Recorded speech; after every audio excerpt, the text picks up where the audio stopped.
I am Ferdinand Marcos, and I am the President of the Republic of the Philippines. I stand today on behalf of 110 million Filipinos.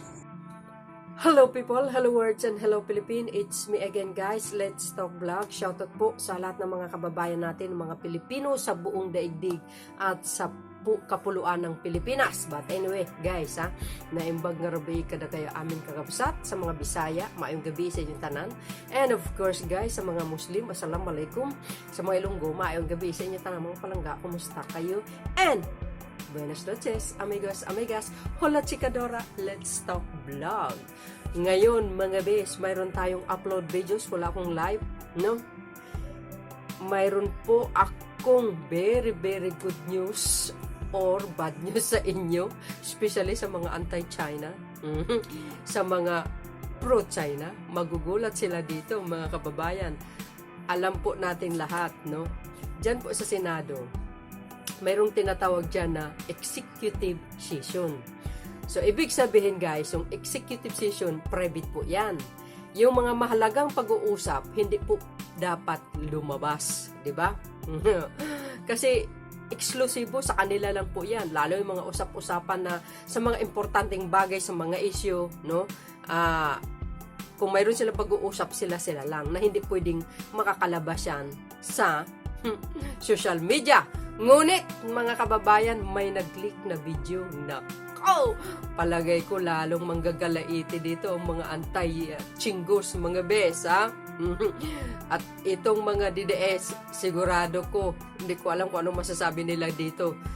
At sinasabi daw nila, no, nakikita natin, mga Marcos vloggers daw, yung mga YouTubers, bayaran daw mga bes, Alam nyo, pag totoo kang Marcos loyalist, hindi ka pwedeng magpabayad.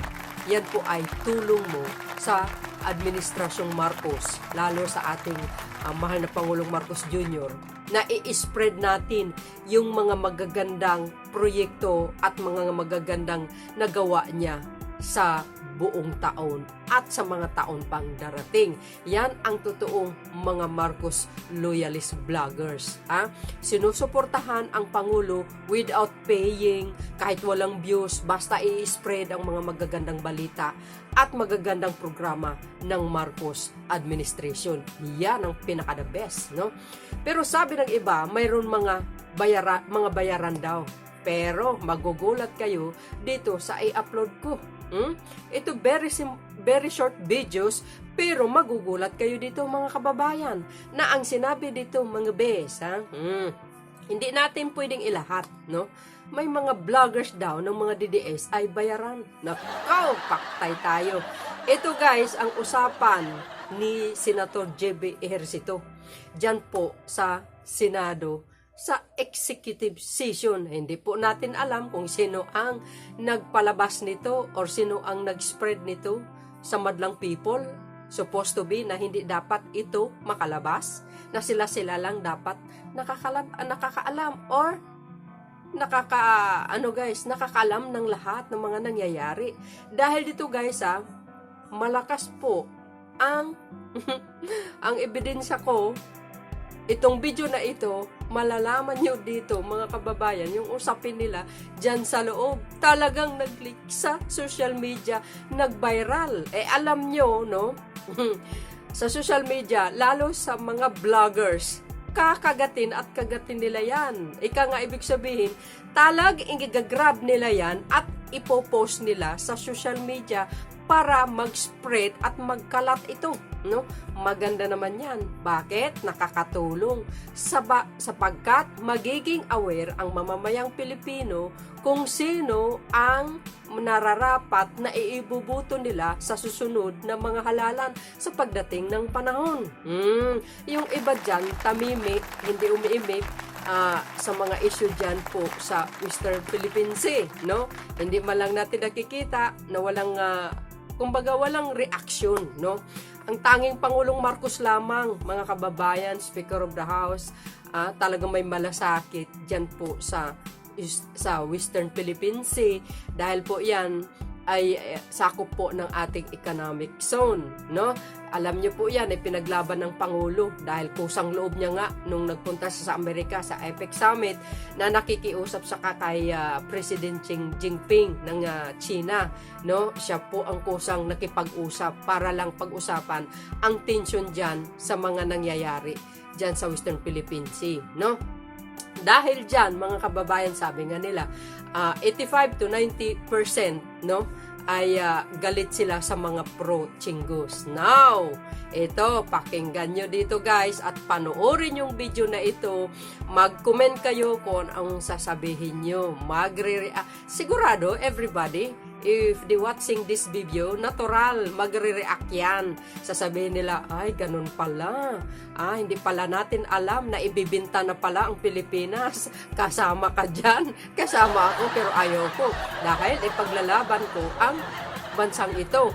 Siyempre, 31 million yan. And majority ng Pilipinos ipaglalaban ang bansang ito, guys. Hindi pwede naman basta-basta na lang kukunin sa atin. Kahit maliit na bansa natin. Natural, ilaban natin yan hanggang sa huli ng hantungan. Yan po ang katotohanan. May lahi po tayong mandirigma, alam niyo po yan. So anyway, mga kababayan, para kompleto, detalyado, panoorin nyo itong video na ito, mag-comment kayo, at i-share nyo po ang video ito para kumalat. Nako, malamang may maliligwak or bababa ang rating sa susunod ng mga survey ng SWS, Okta Research, etc., etc. No? So, panoorin nito mga kababayan. But before that, don't forget to like, hit the button bell para lagi kayong update sa aking mga upload videos and live. See you again on my next live and upload videos. Patuloy po ang suporta natin sa ating mahal na Pangulong Marcos Jr. Peace, love, and unity. Bye, bye, bye. Baboos. I love you all, guys. Chup, chup, mama. Panoorin mo. Panoorin ninyo.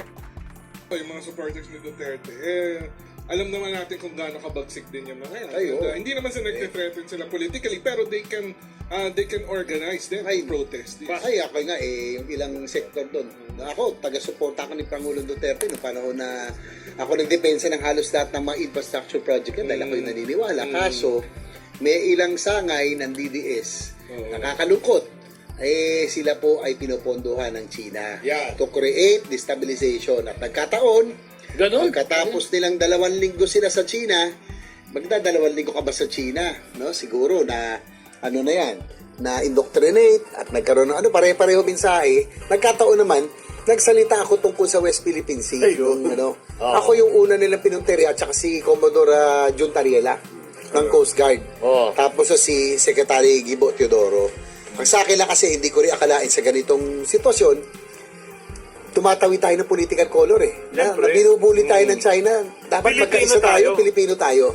Ang kinalulukot ko yung hindi ko sukat akalain yung mga Pilipino na ibibenta ang ating bayan. No? Mahirap yun. Nakakalungkot. Ibig sabihin mo, JB, meron dyan na nasa payroll na, kumbaga, ng China. Yan ang nasa Intel report. Yan po, nakausap ko. Intel report yun. Yan, very credible. Ito ba, yung mga may pupunta ng China ba? Ito ba yung mga pupunta ng China? Na bumisita pa? Pumunta pa ng... Matagal dun. Tagal dun? Matagal, 2 linggo. Ito si Eusebio nandun Eusebio. Ito ba yun yung mga all expenses paid na pinapunta yun sa China? Hanggang ngayon.